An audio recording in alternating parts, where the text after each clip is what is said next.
Today I'm going to be talking about fear, something that we all suffer from at certain points in our lives. Some people are constantly living in fear, or you just have like you have episodes of fear, spots of fear here and there. But I would say most of us, uh, probably operate on fear at probably 99.9% of the time.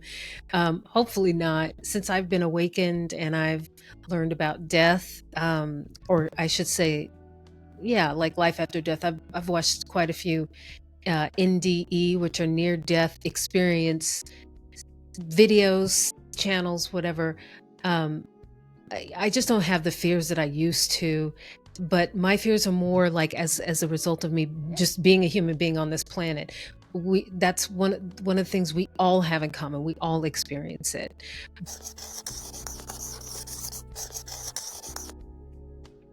But I'm also here to tell you that you're better at this manifestation thing than you think. You are better at manifesting than you think. And I'm going to prove it to you. Honestly, our fears can prove it to you. So and this is also kind of the third installment in kind of a personal storytelling that I've been doing over the past few videos, if you've seen them. If you haven't, check them out here. Boop, boop, boop, boop. I will link them once I edit the video, which I only just do a little bit of editing. But once I get that set, then I'm going to put out the more formal version of this video, and you'll see the video linked, like I said, up there somewhere. So I'm going to talk to you about a period in my life where fear kind of took over and steered my life in a direction that I didn't particularly like, and I wasn't expecting, and it was because of my fear surrounding it. So this was back when I was living in LA and it was when the pandemic was drawing to a close. I kind of had my hurrah. If you saw the last video, then you know that I moved into my dream apartment in LA, and it was everything in a bag of chips and Maui Hawaiian chips, because that's my favorite, and Maui onion. And give me a holler if that's your favorite flavor. I think those are the best chips ever. But anyway, I digress. I'm a foodie. I can't help myself. So I really spent the pandemic doing these videos and kind of putting my books out there. I kind of repackaged them. I had a little extra money, and so I put beautiful brand new covers on them that were super professionally done, and they were gorgeous. They are gorgeous. If you want to check it out, you can go on Amazon and look up my books under Dina Haynes, and Haynes is my last name. And I have something in my eye. You can see them there, and they're my paranormal books, and they're beautiful, and I'm so grateful to the artist who did them. She was fantastic. Anyway, so I spent the pandemic really just living my best creative life. We'll just put it that way.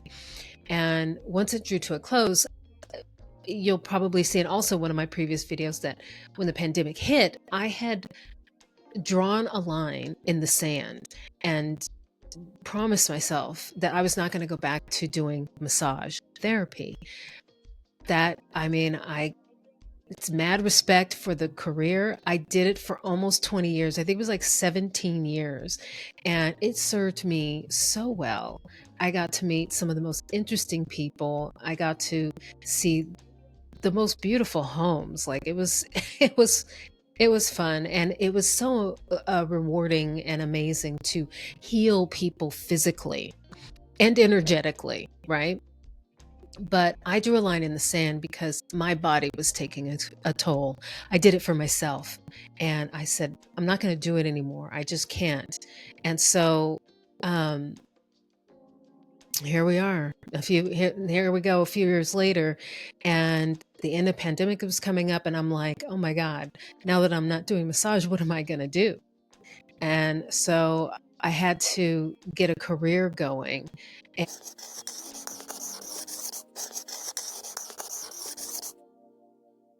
And even though I had written my books, they hadn't caught on. Honestly, I think it was due to a few choices that I made in my book career. I kind of diverted myself to different genres and didn't really focus on one. And, you know, that is what it is. But I do plan to pick it up again and start writing again. And I honestly am bouncing around this idea in my head for a different kind of book. I want to continue my old series, but also do just a new book, more about the manifestation side of life.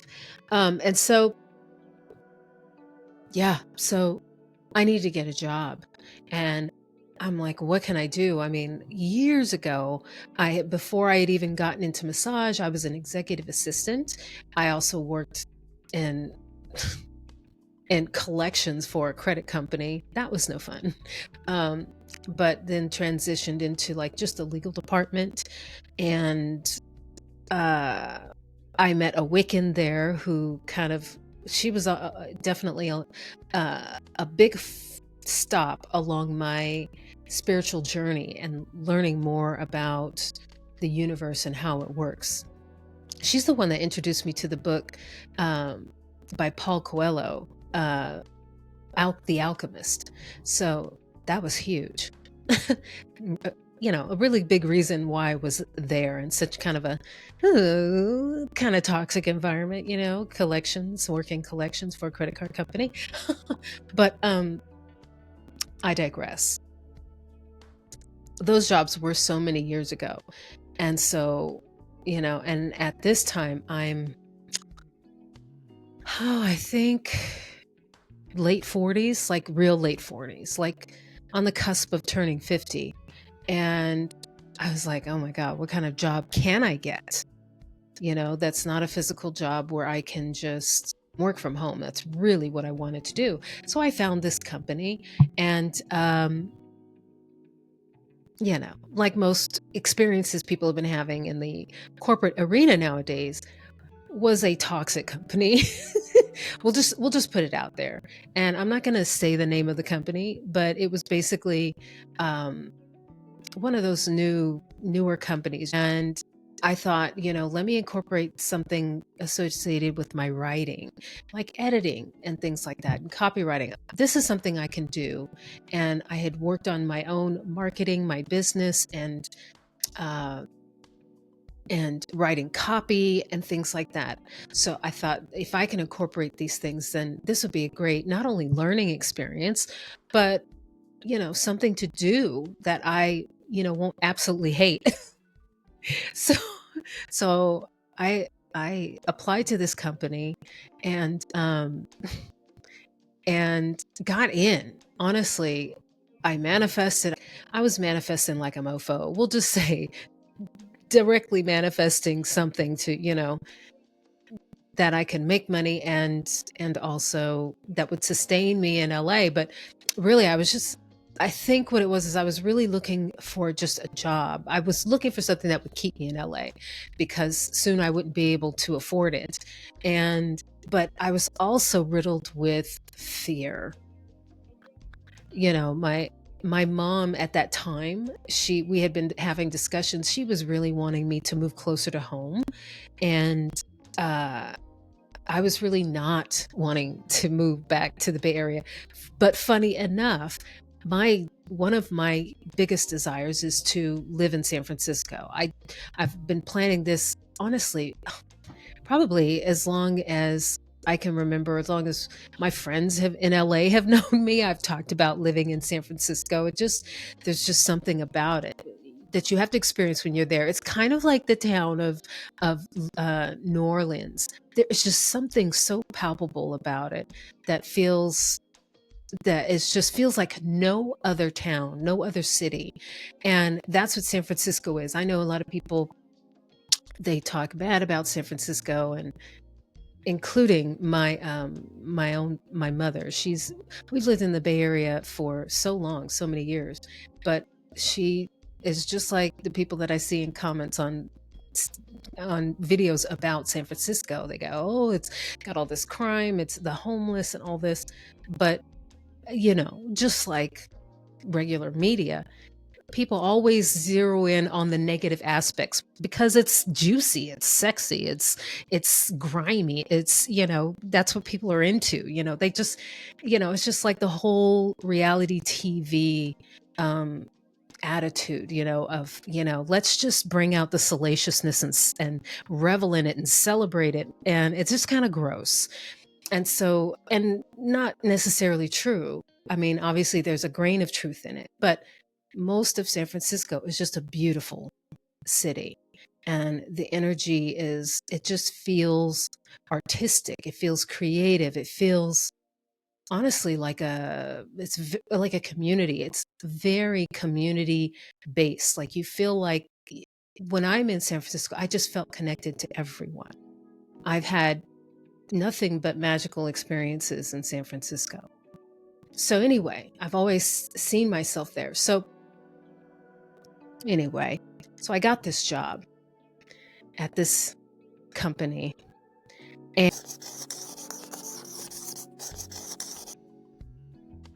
and it was doing stuff that I did enjoy doing, but what I didn't account for was just, I guess, the environment and also the work ethic. I mean, basically business owners nowadays are all about, or, with the corporations, these big businesses, they're all about overworking people and underpaying people. And the pay off the bat was the first red flag, like huge red flag. I got this job and immediately figured out that they were paying me less than what they advertised. And they did some tricky things with the numbers to where when it really came down to the hourly pay, they kind of, I can't remember how they did it. They based it on yearly or something. But then when you broke it down to hourly, I mean, it was just ridiculous how low the pay was for this job. And I was basically like a copy editor. And the workload was just insane. They had promised to train me because, like I said, I hadn't been in kind of an office work situation in decades. And so the hours were just out of control. They didn't train. So they basically allowed me to train, I'd say officially train for maybe 2-3 days. And then the person I was replacing was gone. And she was the one that was training me. And then I was kind of on my own, but I was also sacked with I think in the beginning it was like 25 accounts. By the time I ended up losing the job, 4 months later, I had 30 accounts that I was in charge of, and only 3 days of official training. The rest was basically, well, on the job training, but we're just going to sack you with so much work because these accounts are so behind that not only will you not be able to catch up, you can't even, you're just going to have to learn on the job. And, there will be help, but the people that can help you, they're also working with their 30 odd clients as well. I mean, it was just ridiculous. And so, so basically I did that job, and I learned a lot. I learned a lot about that industry, which that was fantastic. And honestly, so grateful for learning how to do that trade. I mean, it was pretty cool. But ultimately it was just not sustainable. And I was working so much overtime, which they said, well, how did they say it? They would say, well, we don't want you to do overtime unless you ask for permission from the management. But yeah, you need to catch up on this stuff. Like, you need to get these accounts caught up no matter what. And your job depends on it, but you can't do overtime. You're not supposed to do overtime. I mean, it just didn't make sense. So I did what probably a lot of people out there have done, which is I would clock out and I would continue working. And I was working about 1 to 2 hours overtime every day because they were threatening me. Oh, your job depends on you getting caught up on these accounts. And so I was working all this overtime, and of course, then they had an evaluation with me at about the 3-month mark. And that's where the threat really came in. Like, if you don't get these accounts up, we're going to have to probably let you go and this and that. And so, I mean, I was just doing overtime. That's what I was doing and not getting paid to work, obviously.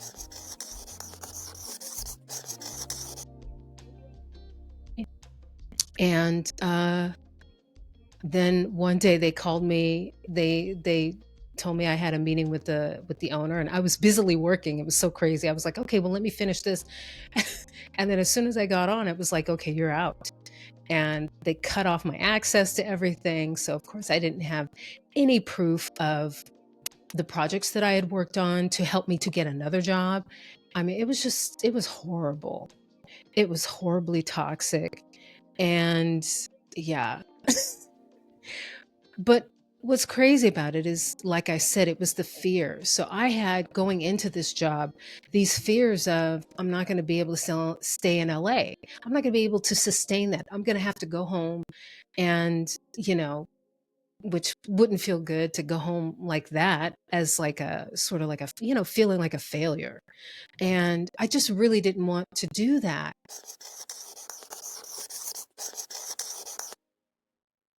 But on the onset of getting this job, I mean, I was so grateful to get the job, but I went in with those underlying fears. And no matter how much I told myself, I want this job, I want it to work out, ultimately the fear won over, because that's not what I was feeling inside. Inside, I was feeling, you're going to have to bite the bullet and go home and live with your mom. You know what I mean? And that's exactly what happened. And so I lost the job, and I didn't really have anything from it that I learned. I couldn't take it forward. And so that's where I ended up. But even though I felt like I was completely off track with my goals, and going into it, I was thinking to myself, if I move in with my mom, it's going to completely take me off track for my goals, for my desired reality. And at the end of the day, it didn't, because I am now even closer to living in San Francisco, because I'm back in the Bay Area. So this is what fear can do to your desired reality. It doesn't mean that your goals are completely derailed, but circumstances can, depending on how you feel deep inside. I mean, nobody wanted a job more than I did. Nobody wanted to be able to stay in LA and sustain myself more than I did. But the truth of the matter was, I was more fearing moving home, which is what the universe did.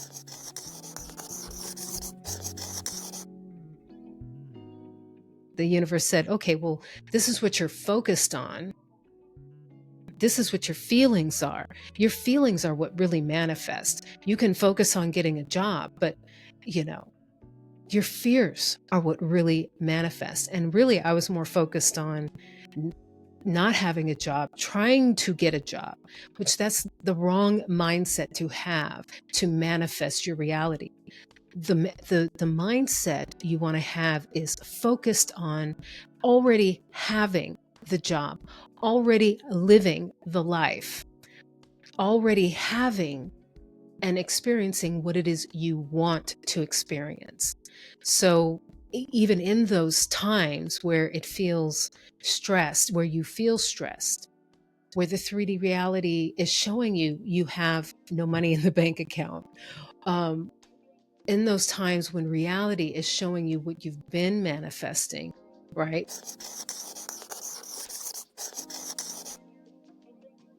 Because whatever's in your current reality is the past. That's what you already manifested. That's what you manifested in the past. So in order to manifest for the future, you have to give your manifestation, your desired reality, to yourself, and know that you already have it, that you have already received it, and quiet those fears. And when those fears come up, when that negative talk comes up in your mind, you have to lie to yourself. You have to get delusional. You have to realize, and by lie to yourself, that means believing the 3D reality. You have to understand that that is just the past.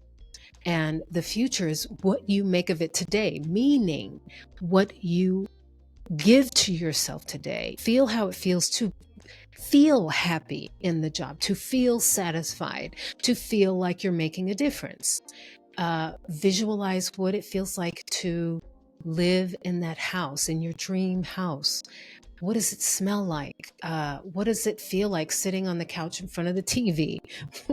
What does it feel like taking a shower in that luxurious rainfall shower in the bathroom?